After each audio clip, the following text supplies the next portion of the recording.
D'elle, notre mémoire retient ses combats pour les femmes, pour l'Europe, contre l'antisémitisme, son chignon impeccable et ses tailleurs stricts. Avec votre livre, Sarah Briand, bonjour. Bonjour. Nous découvrons aussi le jardin secret de Simone Veil. Simone, éternelle rebelle, c'est le titre de cette biographie, où les deux visages d'une icône, la femme politique, charismatique, populaire, et puis cette femme amoureuse, cette mère aimante, cette jeune fille aussi très tôt touchée par la tragédie, pour paraphraser Jean d'Ormesson qui lui a rendu hommage lorsqu'elle est entrée à l'Académie française. Son histoire commence comme un conte de fées avant de se fracasser sur le cauchemar de la déportation.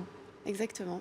Et c'est ce que j'ai essayé de montrer, de montrer que derrière cette femme que tout le monde connaît, qu'on voit à travers des images d'archives, qui, comme vous le disiez a un chignon impeccable et toujours en tailleur, eh bien, j'ai essayé de voir un petit peu ce qu'il y avait au-delà de cette apparence et de cette carapace qu'elle s'est toujours efforcée de se forger, de garder, et de la montrer un petit peu aussi à travers le regard en fait de sa famille, de ses proches, de ses anciens collaborateurs, des gens qui quelquefois n'avaient jamais parlé et qui m'ont montré une femme un peu plus humaine justement et un petit peu différente et qui a su garder ses blessures pour elle.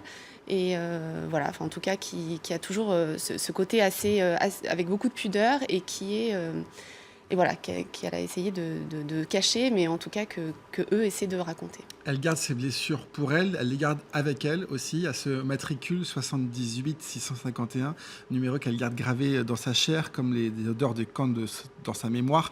Souvenir que très longtemps, elle va ne pas partager, en tout cas, elle le fera qu'avec ses camarades de déportation. Ça va rester secret pendant un long moment. Oui, c'est quelque chose qu'elle a gardé pour elle. Et comme elle le dit, il y a une phrase qu'elle déteste entendre, c'est quand les gens disent « je comprends ce que vous avez vécu ».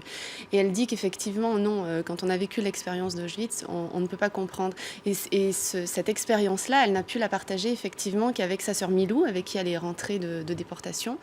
Et donc, c'est vrai qu'elles avaient des rendez-vous secrets comme ça, un petit peu chaque semaine. Et puis, c'est amies survivantes qu'elle va rejoindre en cachette au volant de sa Fiat 500 sans que son mari le sache, même s'il s'en doute. Tout à fait. Il y a Ginette Kolinka et Marceline Loridan, ainsi que Paul Schaffer, qu'elle voit aussi de temps en temps.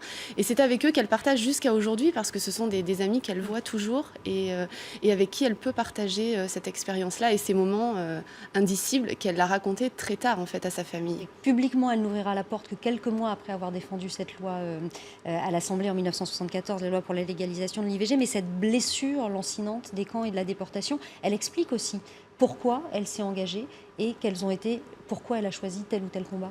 Oui, exactement. C'est vrai que pendant le débat à l'Assemblée nationale, quand elle a porté la loi sur l'IVG, elle a eu de nombreuses attaques qui ont commencé donc par des attaques personnelles. Et puis au fil des heures de ce débat qui a été assez douloureux, il y a eu des attaques antisémites assez dures. Et c'est quelque chose qu'elle a gardé en elle. Et c'est vrai que lorsqu'elle a porté ce projet de loi et que les journalistes ont commencé à s'intéresser à elle dans les années 75-76 et qu'elle a commencé à donner des interviews, elle a laissé petit à petit laisser cette part d'ombre un petit peu émerger, mais en donnant quelques clés, quelques indices. Et ce n'est que bien plus tard qu'elle en parlera. Mais c'est vrai qu'elle en parlera jamais vraiment d'elle-même, en fait. Et les gens, par pudeur aussi, n'osaient pas vraiment lui poser la question. Même ses petits-enfants me disaient qu'ils n'osaient pas, en fait, l'interroger.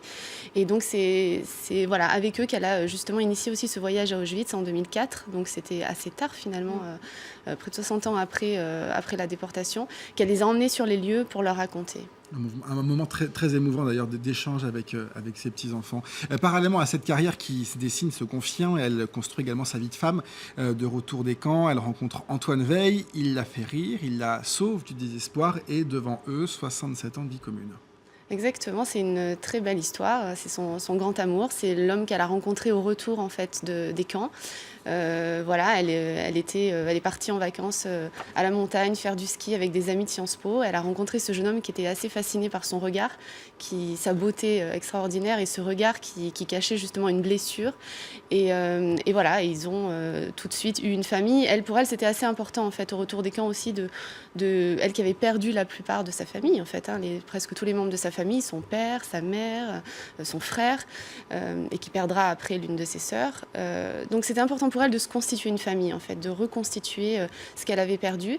Et c'est avec lui qu'elle a partagé beaucoup de choses. Et c'est quelqu'un qui lui aurait pu justement était destiné à une carrière politique. C'est celui des deux qui au départ était destiné à la politique. Et alors qu'elle était mère au foyer au départ. Et il a réussi à la laisser passer en fait et à l'aider aussi dans ses combats politiques. Ça a été son plus proche conseiller. Ils ont partagé énormément de choses ensemble. Il a quand même fallu qu'elle se batte, qu'elle lui impose son féminisme, qu'elle lui impose son peu de soucis, des convenances. Finalement, on pouvait peut-être des deux la voir comme la plus conservatrice, c'est pas du tout le cas. Oui, exactement. C'est vrai qu'elle elle a rencontré quelqu'un qui était un petit peu finalement comme son père avait agi avec sa mère, c'est-à-dire que il la soutenait, mais il souhaitait surtout qu'elle reste peut-être mère au foyer, qu'elle s'occupe des enfants, etc.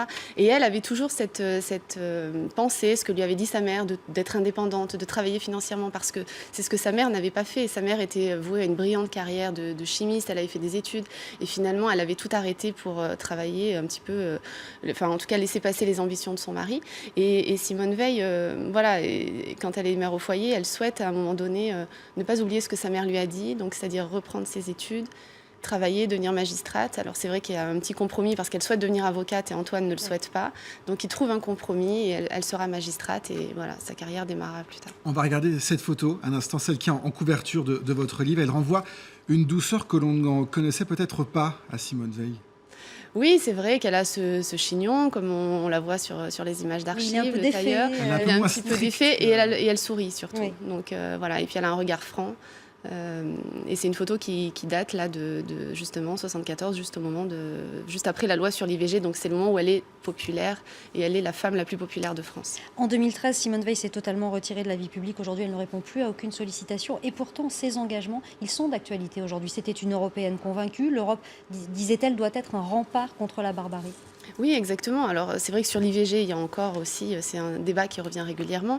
Sur la paix en Europe, c'est quelque chose qu'elle a porté, effectivement, donc qui est toujours d'actualité. Et la lutte contre l'antisémitisme, bien entendu, donc on en parle encore aujourd'hui.